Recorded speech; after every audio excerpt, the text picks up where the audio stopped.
ورنہ کہتا مجھے اتنے یاد ہیں. کہا اچھا کہاں یاد کی؟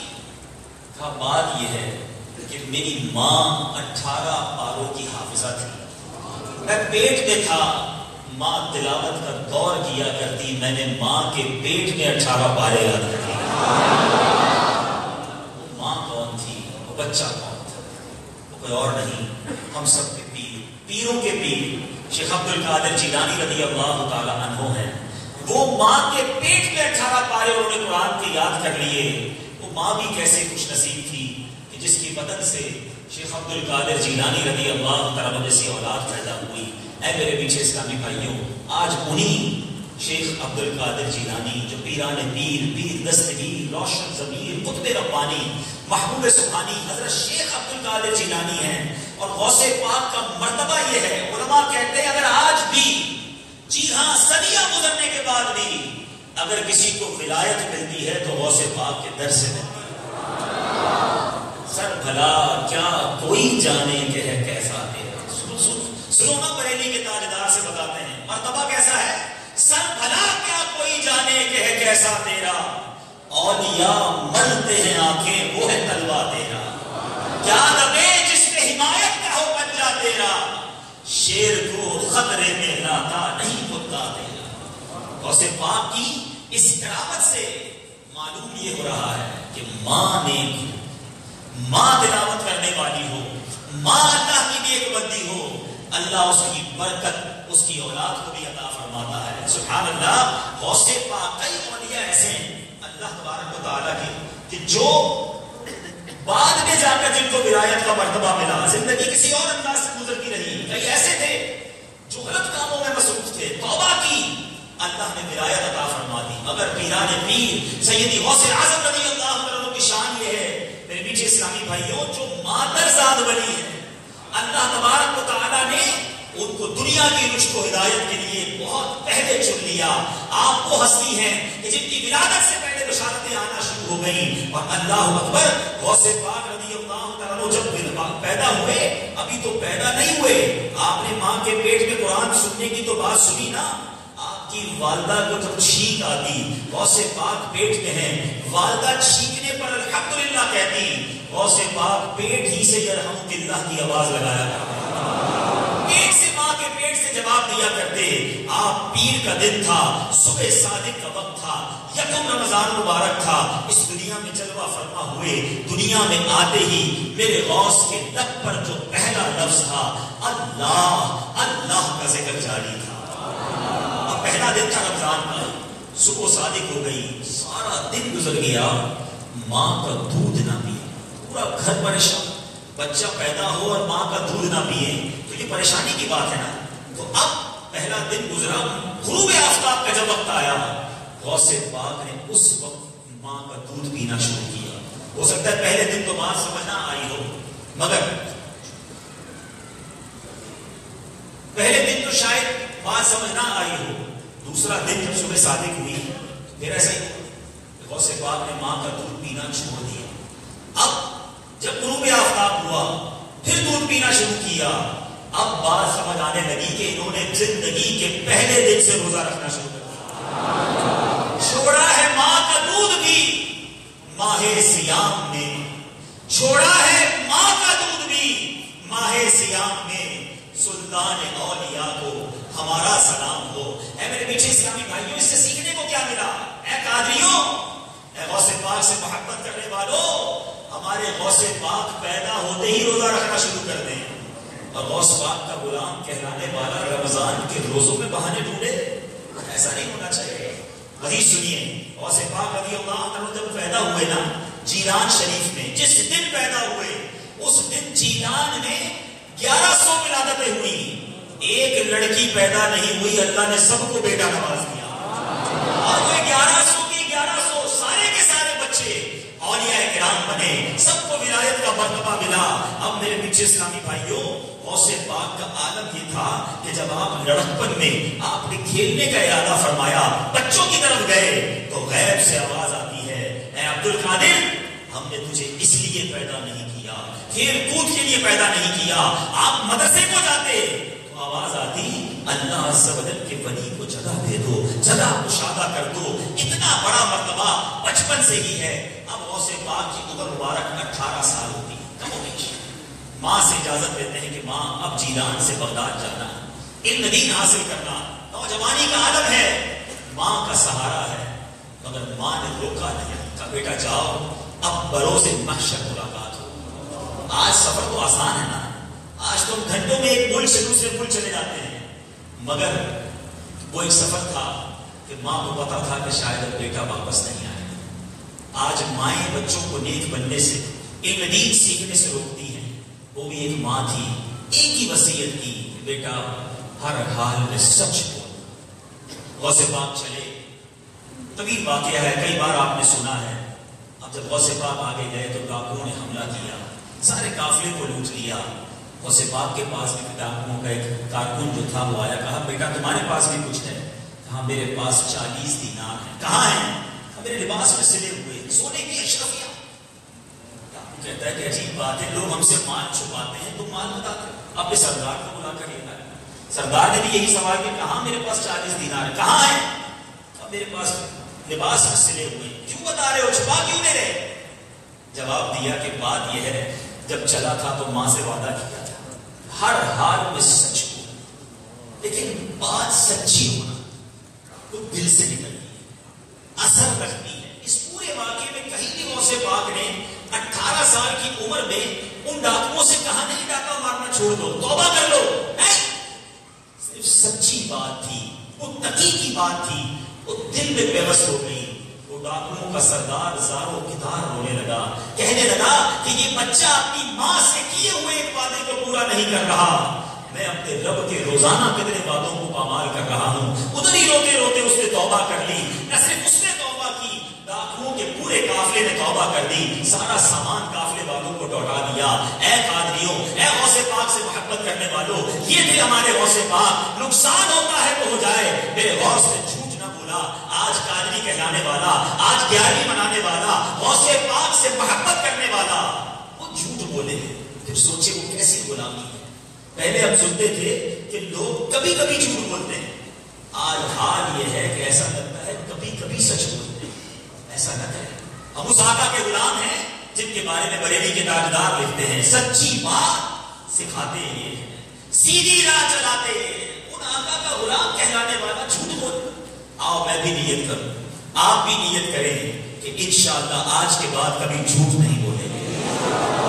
مجھے تو یہ بات یاد نہیں تھی، مگر ایک اسلامی بھائی نے میسج کر کے مجھے بات یاد دلائی کہ شاید آپ کی ماں نے وہ سنت بھی ادا کر لی ہے کہ جب غوث پاک بغداد کی طرف گئے تھے تو ماں سے اجازت لے کر گئے تھے اور واپس آئے تو ماں سے ملاقات نہیں ہوئی.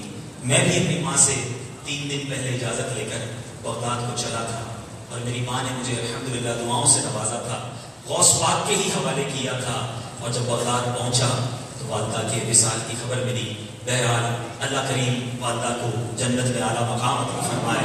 میں چاہتا ہوں آج اس موقع سے میرے رشتہ دار بھی ہیں، چاہنے والے بھی ہیں، اسلامی بھائی بھی ہیں، بڑی تعداد میں عاشقان رسول ہیں، کچھ جن کے ماں باپ حیات ہیں، جن کے ماں باپ چلے گئے، کچھ باتیں اپنے والدین کے بارے میں سنیں. میری اور آپ کی شریعت، ہمارا قرآن، ہمارے آقا کے فرامین ہمیں اپنے والدین کے بارے میں کیا بتاتے ہیں. یاد رکھیے ماں باپ وہ ہستی ہیں جن سے حسن سلوک کرنے کا حکم اللہ عز و جل نے اپنی عبادت کے ساتھ متصل فرمایا، کنیکٹڈ. اپنی عبادت کا حکم دیا، اس کے فوراً بعد رب عز و جل نے والدین کے ساتھ حسن سلوک کا حکم ارشاد فرمایا، جن کو رب تعالیٰ نے اپنی صفت ربوبیت کا مظہر بنایا، جن کے ذریعے نسل انسانی کو پروان چڑھایا. یاد رکھیے ماں باپ ہی وہ عظیم ہستی ہیں جن کے احسانات اللہ تعالیٰ کے لامتناہی احسانات اور نبی پاک کے احسانات کے بعد سب سے زیادہ ہیں. وہ بغیر کسی غرض، بغیر کسی لالچ کے اولاد کی پرورش کرتے ہیں، اپنی خواہشات کی قربانی دے کر اپنی اولاد کی خواہشات پوری کرتے ہیں. خود راتوں کو جاگ کر اولاد کو سلاتے ہیں.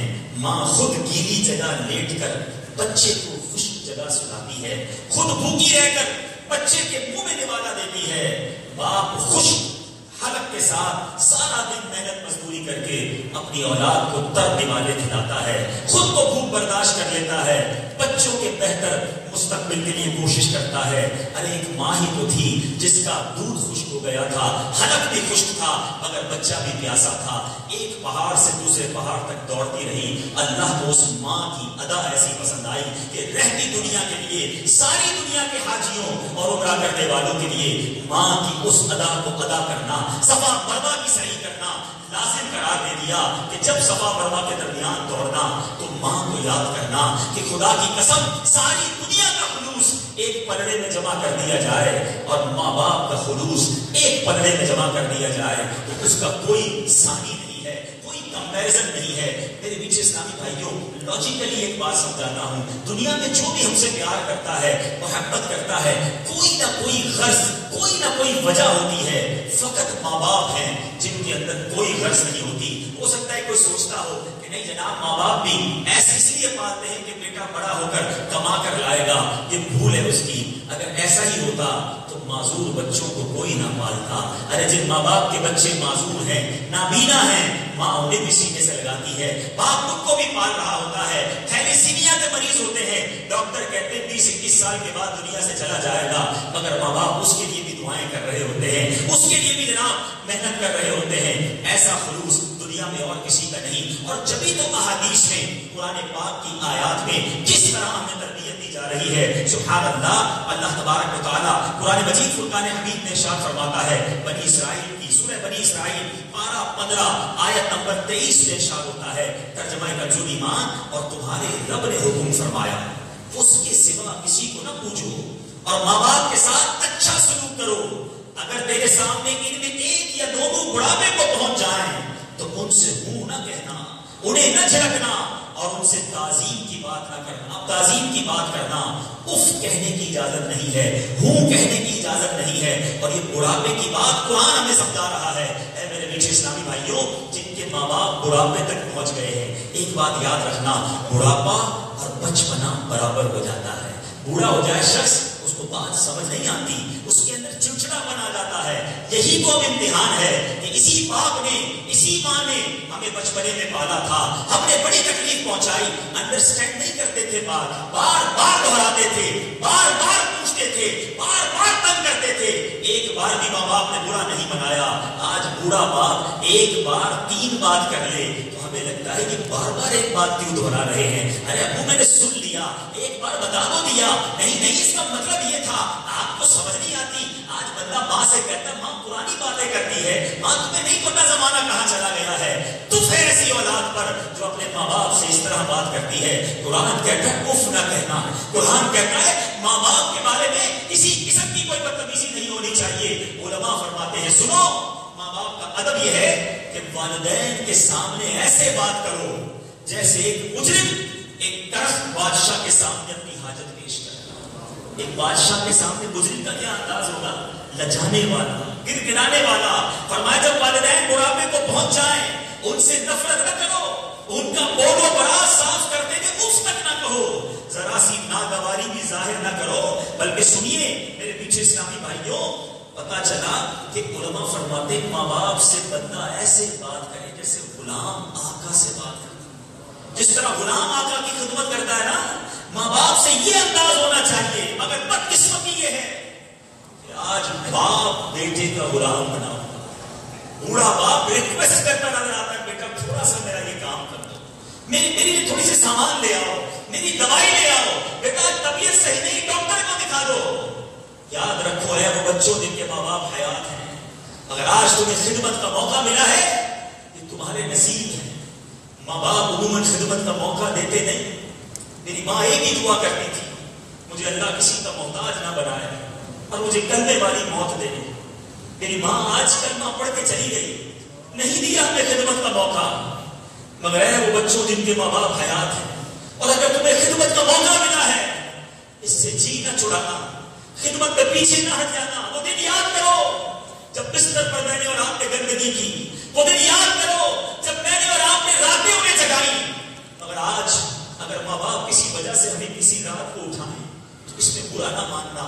اے میرے پیچھے اسلامی بھائیوں, نبی پاک علیہ الصلوۃ والسلام فرماتے ہیں, ایک بار ایک شخص نے پیارے آقا سے سوال کیا, یا رسول اللہ صلی اللہ علیہ وسلم, دنیا میں سب سے زیادہ میرے حسن سلوک کا حقدار کون ہے؟ حدیث پاک کا مضمون ہے سب سے زیادہ first of all top priority پیارے آقا فرماتے تیری ماں کا حضور پھر فرمایا تیری ماں آقا اس کے بعد فرمایا تیری ماں کا حضور پھر فرمایا تیرا والد.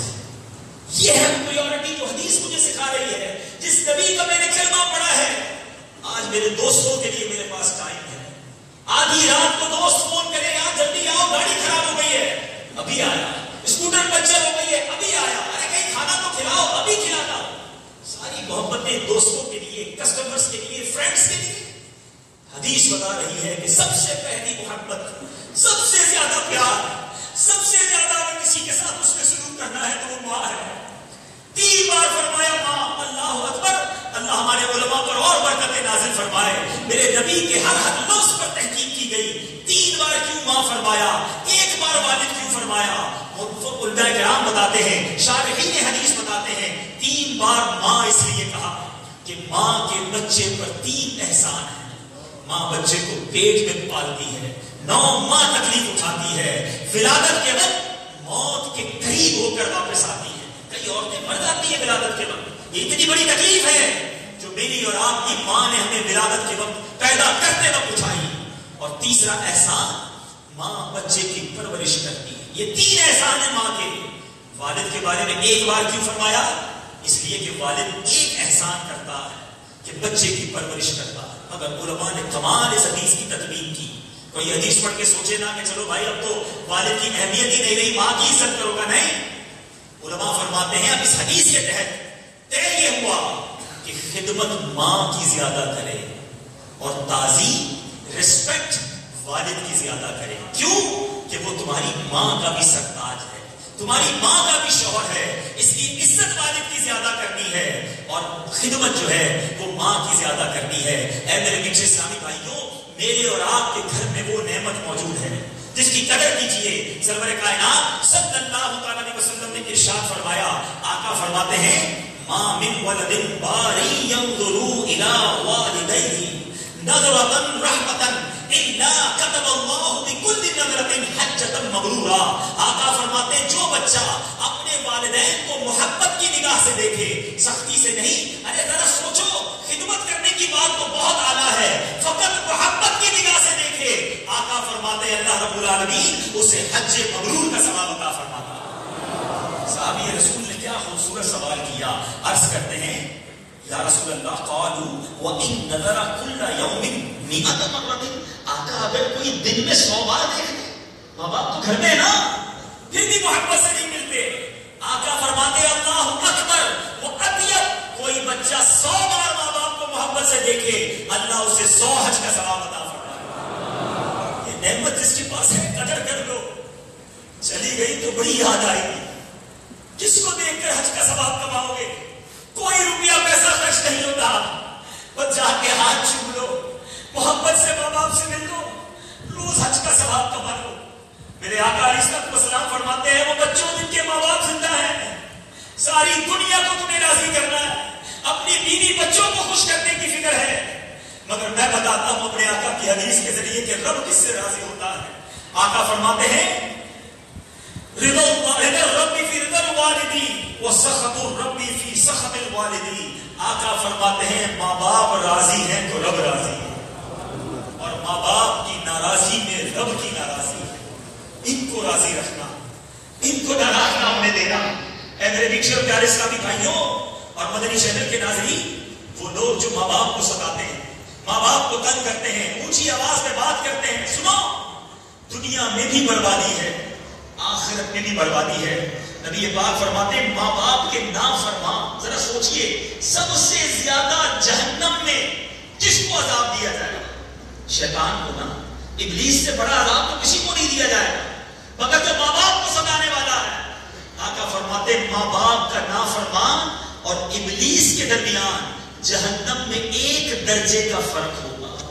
اتنا سخت عذاب اسے دیا جائے گا. ایک اور حدیث پاک میرے آقا فرماتے ہیں جنت کی خوشبو 500 سال کے ڈسٹینس سے, مسافت سے سونگھی جا سکتی ہے, لیکن کچھ لوگ ایسے ہوں گے کہ جن کو جنت کی خوشبو بھی نہیں مل سکے گی. اتنا تو وہ جنت سے رہ جائیں گے. آقا فرماتے نیکی کر کے جگانے والا, نیکی کرنا جگانا نہیں. میں نے یہ کیا, میں نے تمہارا کام کر دیا, میں نے تمہیں قرضہ دیا. لوگ نیکیاں کر کے جگاتے ہیں نہیں. نمبر 2 ماں باپ کا نافرمان. اور نمبر 3 عادی شرابی, جو اس عادت کے ساتھ شرابی ہے, فرمایا جنت تو دور کی بات, جنت کی خوشبو بھی نہیں سن سکے. خدا را اپنے ماں باپ کی قدر کیجئے. اور ماں باپ سبحان اللہ یہ دعا دے دے, اللہ اکبر. ماں کی دعا کو آپ کیا سمجھتے؟ حضرت موسیٰ کلیم اللہ علیہ نبینا علیہ السلام نے اللہ عز و جل کی بارگاہ میں عرض کی, مولا جنت میں اپنا پڑوسی دیکھنا چاہتا ہوں. رب نے ارشاد فرمایا, ارشاد باری ہوا کہ فلاں علاقے کا کسائی تیرا پڑوسی کلیم اللہ ہے. کتنا بڑا مرتبہ. اور جنت میں پڑوسی کون؟ کسی علاقے کا کسائی. ایڈریس معلوم ہوا, آپ وہاں پہنچے, طویل واقعہ ہے. وہ بچہ اپنے ماں باپ کی بڑی خدمت کرتا تھا, کھانا نوالا چبا چبا کر ماں باپ کو کھلاتا تھا. حضرت موسیٰ نے پوچھا یہ بتا تیری ماں تجھے کوئی دعا دیتی تھی؟ کہاں جب ماں کو کھانا کھلاتا ماں دعا دیتی, یا اللہ میرے بیٹے کو جنت میں موسیٰ کا پڑوسی بنا دے. حضرت موسیٰ کہتے ہیں بیٹا تیری ماں کی دعا قبول ہو گئی ہے, تو ہی جنت میں میرا پڑوسی ہے. اے وہ بچوں جن کی ماں زندہ ہے, دعا دے دو ماں دعا دے, طوفان لگ جاتے ہیں. کسائی جنت میں حضرت موسیٰ کا پڑوسی بن جاتا ہے. حضرت موسیٰ علیہ السلام کوہ طور پر رب سے گفتگو کلام کرنے جاتے تھے, بار بار جاتے. ایک بار جب کوہ طور پر پہنچے, ارشاد ہوا اے موسیٰ اب ذرا سنبھل کر بات کرنا. حضرت موسیٰ نے کہا یا اللہ پہلے بھی آتا رہا, آج پہلی بار ایسا ارشاد کیوں ملا کہ اب سنبھل کر دیکھ کر بات کرنا. اے موسیٰ پہلے جب تو آتا تھا پیچھے تیری ماں دعا کرتی تھی. جب تو کوہ طور پر آتا تھا مجھ سے کلام کرنے, تیری ماں کی دعائیں تیرے ساتھ تھی. اے موسیٰ اب تیری ماں نہیں ہے, اب وہ دعائیں تیرے ساتھ نہیں ہیں, اب ذرا سنبھل کر بات کرنا. یہ دعاؤں کا سایہ ہے. مجھے اور آپ کو نہیں پتا پیچھے اسلامی بھائیوں, یاد رکھنا آپ کی میری ماں, میرا اور آپ کا والد جب نماز پڑھتے ہوں گے ہم نہ کہیں ساختہ ان کے لیے اپنے بچوں کے لیے دعائیں نکلتی ہیں. یہ اولاد ہے جو اپنے لیے مانگتی ہے, ماں باپ کے لیے نہ مانگنا بھول جاتی ہے. کون سی ایسی نماز ہے ہمیں کبھی کبھی یاد آتا ہے تو ماں باپ کے لیے دعا کرتے ہیں. حالانکہ احادیث میں یہ مضمون موجود ہے کہ جو ماں باپ کے لیے دعا کرنا چھوڑ دے اس کا رزق منقطع کر دیا جائے. آپ چاہتے ہیں آپ کے رزق میں برکت ہو, ہر دعا میں اپنے ماں باپ کو یاد رکھو. ارے ذرا سوچو تو صحیح, میرا اور آپ کا وجود ہی ماں باپ کی وجہ سے ہے. میں آج دنیا میں جو کچھ ہوں, لوگ ماں باپ کو جتا رہے ہوتے ہیں, پتہ نہیں کتنا بڑا پیسے والا ہو گیا, اتنا بڑا نام ہو گیا میرا, اتنا بڑا افسر, اتنا بڑا مقرر, اتنا بڑا جناب ذمہ دار بن گیا. اے ماں والد کو کہتے میرا پیسہ ہی ہے, میں نے کمایا ہے. یاد رکھنا میں آج جو کچھ ہوں, آج جو کچھ ہے, جو عزت ہے, جو دولت ہے, جو شہرت ہے, وہ فقط ماں باپ کی وجہ سے ہے. ماں باپ کو یہ بھی کہنا بڑا آدمی ہو گیا, ماں باپ کا آج بھی بچہ ہو, یہ انہیں نے انگلی پکڑ کر سکھایا ہے تو یہاں تک پہنچا ہو. ماں باپ کو کہتے ہوئے بڑا آدمی ہو گیا, ماں باپ کو کہتے ہوئے مصروف ہو گیا. ایسا نہ کرو. چاہو جن کے ماں باپ ناراض ہیں ان سے معافی مانگو, ان کی خدمت کرو, ان کی دعائیں ہو. آپ دنیا اور آخرت میں میرے پیچھے اسلامی بھائیوں کامیاب ہو جاؤ گے. کچھ لوگ کہتے ہیں ماں باپ کا کام کر تو دیا, گھر دلا دیا میں نے اپنی, میں نے ڈرائیور دے دیا ہے, میں مہینے کے اتنے پیسے دیتا ہوں, ٹھیک ہے بہت اچھا کیا, مگر کبھی یہ نہ سوچنا کہ میں نے ماں باپ کا حق ادا کر دیا. ایک بار نبی پاک علیہ السلام سے ایک شخص نے سوال کیا کہ یا رسول اللہ صلی اللہ علیہ وسلم, ایک راہ میں ایسے گرم پتھر تھے کہ جن پر گوشت کا ٹکڑا ڈالا جاتا وہ کباب بن جاتا, اتنا گرم تھا وہ پتھر, ایسا راستہ تھا. آقا میں نے ایسے گرم راستے پر 6 میل اپنی ماں کو سوار کر کے کاندھے پر لے کر گیا. حدیث پاک کا مضمون سنا رہا ہوں, کیا میں نے اپنی ماں کا حق ادا کر دیا؟ کاندھے پر ماں کو اٹھا کر 6 میل چلا ہوں. رسول اللہ صلی اللہ علیہ وسلم نے فرمایا تیری ولادت کے وقت جس قدر تکلیف تیری ماں نے برداشت کی ہے, شاید اس تکلیف کے ایک جھٹکے کا یہ بدلہ ہو سکتا. کہتے ہو ماں کا حق ادا کر دیا. ایک اور شخص نے, سنیے, منقول ہے کہ ایک شخص نے کندھے پر اپنی ماں کو اٹھایا, 7 بار حج کروایا, اور دل میں خیال آیا 7ویں حج میں کہ اب تو ماں کا حق ادا کر دیا, اب ماں کی بڑی خدمت کر لی. سنو, رات خواب میں جب دیکھا کوئی کہنے والا کہہ رہا ہے جب تو بچہ تھا بہت سردی تھی, ماں پاس سو رہی تھی, تو نے بستر پر گندگی کر دی, ماں نے اٹھ کر تجھے دھویا, غربت کی وجہ سے دوسرا بستر نہ تھا, اس گیلے بستر پر کڑکتی سردی میں تیری ماں لیٹ گئی, تجھے سینے سے لگایا تاکہ تجھے سردی نہ لگ جائے. اے بھائی, تو کہتا حق ادا ہو گیا, ارے نادان, ابھی تو نے اس ایک رات کا حق بھی ادا نہیں کیا. کبھی زندگی میں یہی سوچنا کہ ہم بڑی خدمت کر کے حق ادا کر دیا. نہیں, خدا کی قسم یہ میرے اور آپ کے پیسوں کا نصیب ہے. اگر وہ ماں باپ کی خدمت میں خرچ ہو جائے, کبھی یہ نہیں سوچنا یہ میرا ہے, یہ میرے پیسوں کا نصیب ہے کہ میرے پیسے میرے ماں باپ میں لگ جائے. ارے انہی نے سب دیا, انہی نے مجھے سب کچھ دیا, میرے اللہ نے یہ مجھے دن دکھایا کہ میں اپنے کچھ پیسے اپنے ماں باپ پہ خرچ کر سکوں. حق ادا کرنا تو بہت دور کی بات ہے. اب ہو سکتا ہے کچھ ایسے میرے بھائی بھی بیٹھے ہوں میری طرح, جن کی ماں چلی گئی ہو, جن کے والد چلے گئے ہو, اور اب خیال آتا ہو کہ ایسی خدمت تو نہیں کر سکا جیسی کرنے کا حق تھا. اسلام جیسا خوبصورت مذہب نہیں ہے. اسلام میں بڑی شاندار رہنمائیاں ہیں. روایتوں کا مضمون ہے اگر کوئی شخص ماں باپ کی دعائیں نہ لے سکا, ماں باپ کی ایسی خدمت نہ کر سکا جیسا کرنے کا حق تھا, تو اب اس بچے کو چاہیے کہ خوب ان کو ایثار ثواب کرے, خوب نیکیاں کرے. اب ماں باپ کو کچھ نہیں چاہیے. دیکھو نا, عید والے دن ماں کو تحفہ دیتے ہو نا, کوئی سوٹ دیتا ہے, کوئی والد کو کوئی چیز دیتا ہے. اب ماں باپ کو کیا دو گے؟ اب انہیں نیکیاں چاہیے, انہیں نیکیاں پہنچائے, خوب ایثار ثواب کرے. علماء کہتے ہیں اگر ایسا کرے گا تو ان کی روح قبر میں اس سے خوش ہو جائے گی. اللہ امام اہل سنت اعلیٰ حضرت کی تربت اطہر پر کروڑوں انوار و تجلیات کی بارش برسائے. میرے امام نے بعد وفات والدین کے 12 حقوق لکھے ہیں کہ مرنے کے بعد بھی بچوں پر 12 حقوق ہے والدین کے. میں چند عرض کرتا ہوں تاکہ اگر ہماری تربیت بھی ہو اور جن کے ماں باپ نہ ہو وہ اس کو پورا کریں. میرے بھائی بھی موجود ہیں, ہمارے خاندان والے بھی موجود ہیں, ہم پر بھی لازم ہے کہ اب ان کے جانے کے بعد ہم پر بھی یہ حقوق ہیں. سب سے پہلا اعلیٰ حضرت نے لکھا کہ موت کے بعد ان کی تجہیز, ان کے جنازہ, تجہیز, تدفین, تکفین جو ہے, غسل, یہ سب جو ہے وہ سنت کے مطابق کرے, سارا انتظام کرے.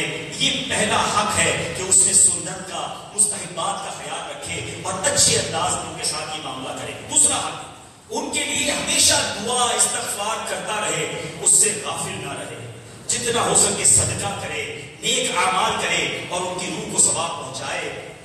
ایک اور حق یہ ہے کہ اگر ان پر کوئی قرضہ ہو تو اس قرضے کو ادا کرنے میں حد درجے جلدی کرے اور کوشش کرے کہ اپنے مال سے ان کا قرض ادا ہو, اپنے مال سے ان کا قرض ادا کرے اور یہ اپنے لیے سعادت سمجھے. اگر قدرت نہ ہو تو پھر رشتہ داروں وغیرہ سے ترکیب بنائے. چلے آج بھرے اجتماع میں اعلان بھی کر دیتا ہوں, یہ بات بھی سوشل میڈیا اور چینل پر بھی چلے گا. اگر میری ماں کا کسی پر کوئی, میری ماں سے کوئی قرض مانگتا ہے, میں موجود ہوں, آپ برائے کرم مجھ سے رابطہ کریں, میرے لیے سعادت ہوگی. اگر میرے والد صاحب بھی یہاں موجود ہیں, ان کی حیات ہی میں اگر ان پر کسی کا کوئی قرض آتا ہے, آپ ہم سے رابطہ کریں. خدا را کسی بھی مرحوم کو, صرف میری ماں کے لیے نہیں کہتا, آپ کو ویسے بھی مشورہ دیتا ہوں. زندگی ہے نا, کبھی کسی کی بات بری لگ جاتی ہے, رشتے دار بھی میرے بیٹھے ہیں, کسی کو دل دکھ جاتا ہے, غیبت ہو جاتی ہے, انسان ہے, ہم خطاؤں کے پتلے ہیں. آپ کے کبھی بھی کسی رشتے دار کا انتقال ہو, میں اپنی والدہ کے لیے بالخصوص اور بالعموم سب کے لیے کہتا ہوں کہ جس کا یہ پتہ چلے نا اس کا انتقال ہوا ہے, دل سے اس کو معاف کر دیا. میت پر کوئی بوجھ نہ رکھے, بدلہ لینے کی کوئی امید نہ رکھے. جو لوگ کہتے ہیں نا قیامت کے دن تم سے لے لوں گا, قیامت کے دن اللہ سے انصاف دوں گا, نہ کرو ایسا, معاف کر دو. آج تم کسی کو یہ کہہ رہے ہو کہ میں قیامت کے دن تم سے لوں گا, میں نے اور آپ نے بھی تو گناہ کیے ہیں, میں نے اور آپ نے بھی تو خطائیں کی ہیں, میرا گریبان کسی نے قیامت کے دن پکڑ لیا تو معاف کرو, اللہ تمہیں معاف فرمائے.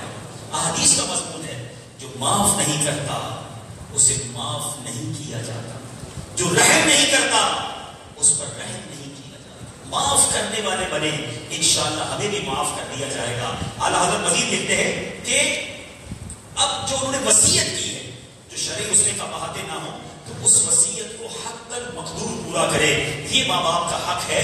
اور ایک اور بڑی اہم بات کہ ماں باپ کے رشتے دار اور ان کے دوست، مثال کے طور پر ماں کا انتقال ہو گیا، اب ماں کے جتنے رشتے دار ہیں، ماں کی جو سہیلیاں ہیں، ان کے ساتھ جو بھی پردے کے معاملات ہیں اس کے ساتھ اچھے تعلق رکھیں۔ والد کا انتقال ہو جائے تو والد کے دوست، ان کے رشتے دار، ان کے ساتھ اچھا تعلق رکھے۔ یہ بڑا المیہ ہے کہ آج ماں کا انتقال ہو جائے لوگ سب درام ننیال کو بھول جاتے ہیں، جو رابطے سب ختم، ماں چلی گئی اب میں نے کیا کرنا ماں کے دوستوں کا اور ماں کی بہنوں کا۔ نہیں، اگر آپ ان کی روح کو خوش کرنا چاہتے ہیں، میں مشورہ دوں گا، آپ کی ماں ہر عید کو جس کو تحفہ بھجواتی تھی، ہر بقرعید کو جہاں گوشت بھجواتی تھی، اب ماں نہیں ہے، بیٹا اس عمل کو جاری رکھے، ماں کو قبر میں خوشی محسوس ہو۔ یہ حق ہے ہمیں ماں باپ۔ آپ کو حدیث سناؤں، خالہ، آپ کیا سمجھتے خالہ کو، چاچا کو، جو ماں باپ کے بھائی بہن ہیں۔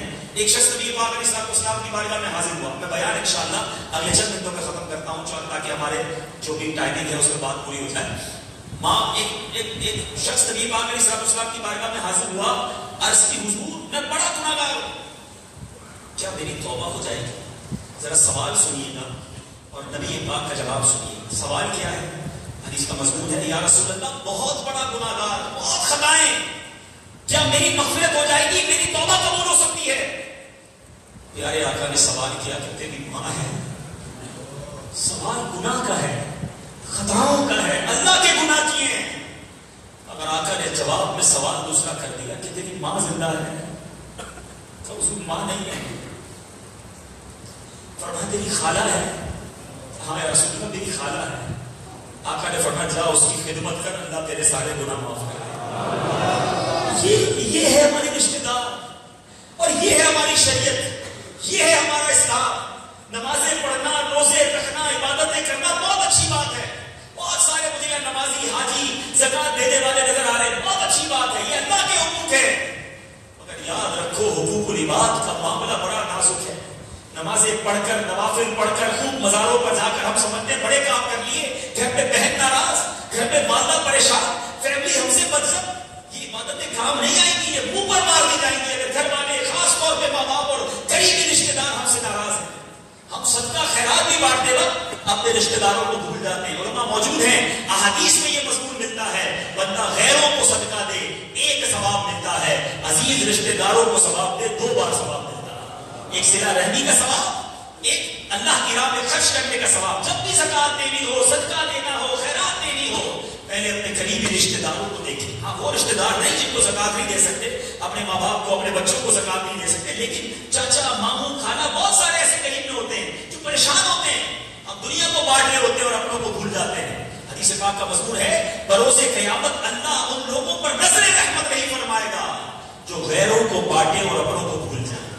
یہ شریعت ہے، یہ اسلام ہے، ہمیں اپنی فیملی کا، اپنے رشتے داروں کا خیال رکھنا ہے اور سب سے زیادہ اپنے ماں باپ کا خیال رکھنا ہے۔ اور آخری بات، اعلیٰ حضرت نے لکھا، دوسروں کے ماں باپ کو برا بھلا کہہ کر اپنے ماں باپ کو برا بھلا نہ کہہ پائے۔ ایسی بھی روایت ملتی ہے کہ پیارے آقا نے فرمایا، حدیث پاک کا مضمون ہے، لعنت ہے، ہلاکت ہے ان کے لیے جو اپنے ماں باپ کو گالیاں دیتے ہیں۔ تو حضور اپنے ماں باپ کو کون گالیاں دیتا ہے؟ کیا وہ دوسروں کے ماں باپ کو گالی دیتے ہیں؟ اب واپسی ان کے ماں باپ کو گالی پڑتی ہے۔ وہ میرے اسلامی بھائی جو بد زبانی کرتے ہیں، ذرا سا مزاج کے خلاف بات ہو جھگڑا شروع کر دیتے ہیں، لڑائی شروع کر دیتے ہیں، گالیاں نکالتے ہیں، بعد میں کیا ہوتا ہے آپ کو بھی گالیاں پڑتی ہیں۔ کس کو؟ آپ کے ماں باپ کو۔ یعنی وہ اولاد کتنی ناکارہ ہے جو اس کی وجہ سے قبر میں ان کے ماں باپ کو گالیاں پڑ رہی ہیں۔ ایسا نہ کرو، اپنے ماں باپ کی نیک نامی کا باعث۔ آج بہت سارے اسلام میں یہاں آئے ہیں، گزشتہ 3 دن ہو گئے ہیں، میں اپنے میسیجز پورے نہیں کر پا رہا۔ دنیا بھر سے جو تعزیت کا سلسلہ، ایصال ثواب کا سلسلہ، بہت بار کوشش کی کہ میں کاؤنٹ کر لوں، میں کاؤنٹ نہیں کر سکا۔ ہزاروں ہزار قرآن پاک، شاید کروڑوں درود پاک، کلمہ طیبہ، کتنے حج، کتنے عمرے، بلکہ کئی اسلامی بھائی تو ایسے جنہوں نے مجھے کہا کہ ہم مسجد بنائیں گے اپنی والدہ کے نام پر۔ میں سوچتا رہا میرے خاندان میں پہلے بھی تو لوگوں کا انتقال ہوا تھا، یہ محبتیں، یہ عنایتیں کیوں ہیں؟ یہ فقط میرے پیر کا صدقہ ہے، یہ دعوت اسلامی کا صدقہ ہے۔ مجھے تو پہلے کوئی نہیں جانتا تھا، اللہ نے ایسا ماحول دیا، اللہ سلامت رکھے میرے والد صاحب کو، یہ انگلی پکڑ کے مجھے ابھی میرے سنت کے پاس لے گئے۔ آج میری والدہ کو بھی جو مقام ملا ہے، میں آپ سب کے سامنے کہتا ہوں کہ میرے والد صاحب کا صدقہ ہے، یہ ماحول میں آئے، میری ماں ماحول میں آئی، جب یہ دونوں مدنی ماحول میں آئے، یہ مجھے مدنی ماحول میں لے کر آئے. آپ میں سے بہت سارے وہ ہیں، نہ میرے رشتے دار ہیں، نہ میرا آپ سے کوئی خونی رشتہ ہے. یہ اللہ کی رضا کے لیے آپ کی محبت ہے. میں شکریہ ادا نہیں کر سکتا. اتنے لوگوں نے میرے ساتھ بھلا کیا ہے.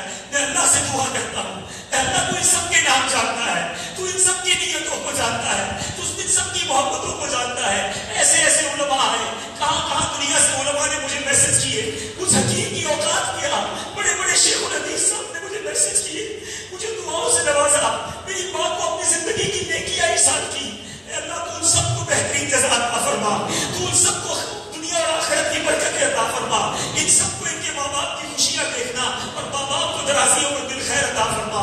مگر ان تمام باتوں کے ساتھ ایک بات چھپی ہوئی ہے، یہ ہے دعوت اسلام.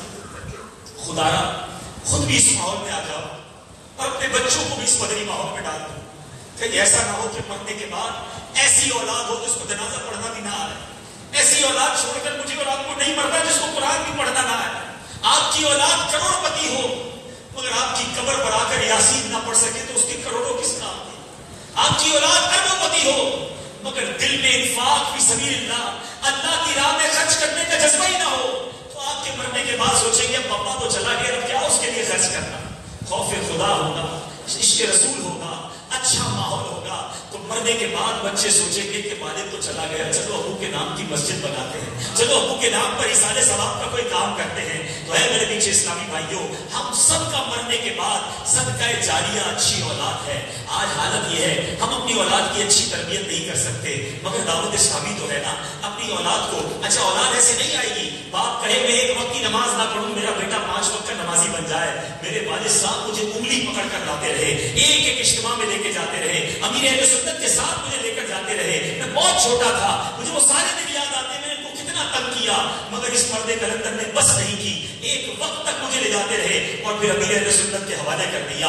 آج اگر میں جو کچھ ہوں تو ان کا صدقہ ہوں. آپ بھی چاہتے ہیں آپ کی اولاد نیک بنے، آپ کو خود نیک بننا ہوگا. آپ نمازی بنیے، آپ عبادت گزار بنیے. گھر میں فلمیں ڈرامے دیکھو گے تو بچوں کو کیسے بچاؤ گے؟ خود جھوٹ بولو گے بچوں کو سچا کیسے بناؤ گے؟ خود معاذ اللہ نماز قضا کرو گے بچہ نمازی کیسے بنے گا؟ باپ شراب پیے گا تو بچہ کیسے اس سے بچے گا؟ اگر ماں بھی چاہتی ہے کہ میری بیٹی نیک بنے، ماں کو پردہ کرنا ہوگا، ماں کو نمازی بننا ہوگا. آؤ میں بھی نیت کروں، آج میں اپنی والدہ کے جنازے سے اپنے لیے بھی یہ مدنی پھول سیکھا ہے. آپ بھی سیکھ لو کہ مجھے اور آپ کو یہ مدنی ماحول نہیں چھوڑنا. دعوت اسلامی والے مجھے سن رہے ہیں، میں ایک بات سمجھا اور بہت اچھے انداز سے سمجھا ہوں کہ اس مدنی ماحول میں آنا یقیناً بڑی سعادت ہے، مگر خدا کی قسم اس سے بڑی سعادت یہ ہے کہ بندہ اسی مدنی ماحول میں دنیا سے جائے. اس ماحول میں مرنا اس سے بڑی سعادت ہے. آئے تو بہت سارے ہیں، تھوڑے عرصے بعد چلے جاتے ہیں. اللہ مجھے اور آپ کو اسی مدنی ماحول پر استقامت عطا فرمائے اور ہم سب کو اچھی اولاد تیار کرنے کی توفیق عطا فرمائے. اس کے لیے دعوت اسلامی آپ کو یہ ماحول کو مہیا کرتی ہے. اپنے بچوں کو حافظ قرآن بنائیں، عالم دین بنائیں، اپنے بچوں کو جناب آپ دین متین کی تعلیم سکھائیں. آئیے دعوت اسلامی کے اجتماع میں شرکت کریں. آج بھی بڑی رات ہے، ظاہر ہے یہاں تو اب اجتماع ختم ہو رہا ہے، فیضان مدینہ میں رات 1 بجے تک اجتماع جاری رہے گا. اللہ کے ولی کی دعائیں بھی ہوں گی، وہاں بھی ضرور تشریف لے جائیں. مدنی مذاکروں کا سلسلہ رکھے. اللہ مجھے اور آپ کو بھی ایسی نیک اولاد نصیب کرے جو مرنے کے بعد ہمارے لیے ثواب جاریہ ہو. اور ہم میں سے جن کے والدین حیات ہیں اللہ ان کو سب کو درازی عمر بالخیر عطا فرمائے، ان کی خوب خدمت کرنا نصیب فرمائے، ان کی دعائیں لینا نصیب فرمائے. اور جن کے ماں باپ یا ماں باپ میں سے کوئی ایک دنیا سے چلے گئے اللہ ان کی بے حساب مغفرت فرمائے، ان کے درجات کو بلند فرمائے. آخر میں ایک بار پھر میں مسجد کے امام صاحب، میرے استاد صاحب حضرت علامہ رفیق عباسی صاحب، مسجد کی ساری کمیٹی کا بہت شکریہ ادا کرتا ہوں. میرے پاس الفاظ نہیں ہیں. میرے استاد محترم قبلہ شیخ الحدیث جنازے میں بھی تشریف لائے، مجھ گناہگار کی عزت افزائی کی، آج بھی تشریف لائے، اور جتنے علماء اور آپ سب آئے ہیں اللہ آپ سب کو اس کی بہترین جزا عطا فرمائے. آمین بجاہ نبی امین صلی اللہ تعالیٰ علیہ وسلم. انشاءاللہ فاتحہ ہوگی اور دعا ہوگی. قبلہ شیخ الحدیث صاحب دعا کریں گے. حضرت کو میں عرض کر دیتا ہوں، تعداد تو میرے پاس نہیں ہے لیکن شاید ہزاروں ہزار قرآن پاک ہیں اور کروڑوں درود پاک اور بہت سارے وظائف، حج، عمرے، زندگی بھر کی نیکیاں ہیں. آپ ان سب کو میری والدہ کے لیے ایثار کریں. صلو علی الحبیب